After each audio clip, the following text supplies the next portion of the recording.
In Philadelphia today, the main topic at the annual meeting of secretaries of state and election officials is cybersecurity for the upcoming midterm elections. Several state officials said the federal government is doing a better job of communicating about the risks. For more on the Russian hacking and what is ahead for U.S. election security, Politico reporter Eric Geller joins us now from Washington, D.C. Eric, we saw some of this come out last fall about secretaries of state and voter registration systems being vulnerable. What did we learn? How did they get it done?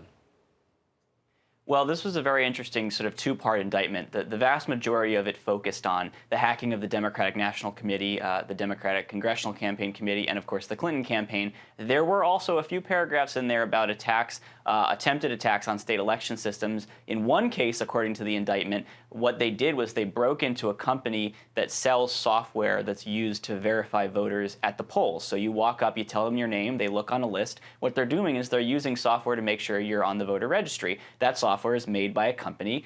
In this case, it's believed to be a Florida company called VR Systems based on a leaked NSA report that was published last year. So they got into this company, they looked around, and then they used what they knew to send emails to a bunch of people in Florida, election supervisors in various counties, basically saying, click this link, again, pretending to be from that company to establish legitimacy. It's unclear if they got into any systems maintained by those Florida counties, but that was one of their attempts. And of course, they tried in many other states too. The indictment also mentions that they successfully got into one state election board. Illinois has said that we believe that that is a reference to us. They have confirmed in the past that they were hacked. And the number in the indictment is 500,000 voters in Illinois. Okay, so Rod Rosenstein went out of his way to say that the results of the election were not compromised because of this. But I guess the aim is if you can have access to voter registration data, you can kind of muck it up for people who you suspect might be on the other team coming out to vote and either suppress the other team or make your voters come out, right? Yeah, exactly. That's the big concern for folks. For the most part, voting machines are impervious to most forms of hacking. There are certainly ways a determined adversary could get in one by one, but the big concern, as you mentioned, is these voter registration systems, where if you can drop, as Obama's former cyber coordinator was concerned about during the election, if you drop every third voter from the voter registry, that's chaos on election day, and you only need to do that in a couple of states. You don't even need to do that in a swing state. As long as people in swing states are hearing about chaos in other states, that's a problem. Yeah, so let's look forward. Here we are, just a few months away from a midterm election.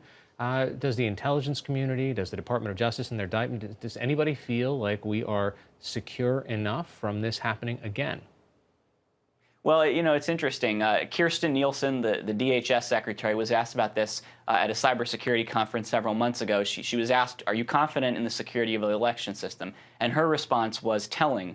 She didn't answer the question. She said, I'm confident in our efforts to protect the elections, which is essentially saying, I think everybody is working as hard as they can. Again, that's not an answer to the question. Right now, the secretaries are meeting, secretaries of state are meeting in Philadelphia for their summer conference, and election security is the top issue there.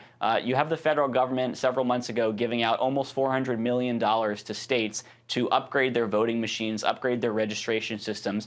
Frankly, that's not enough for some states, especially given that states get the money based on voter populations. So some of those states that have big problems might not be getting enough money to fix them. And even if they are, who knows if you can get those voting machines into place before the midterms. All right, Eric Geller of Politico joining us from Washington tonight. Thanks so much.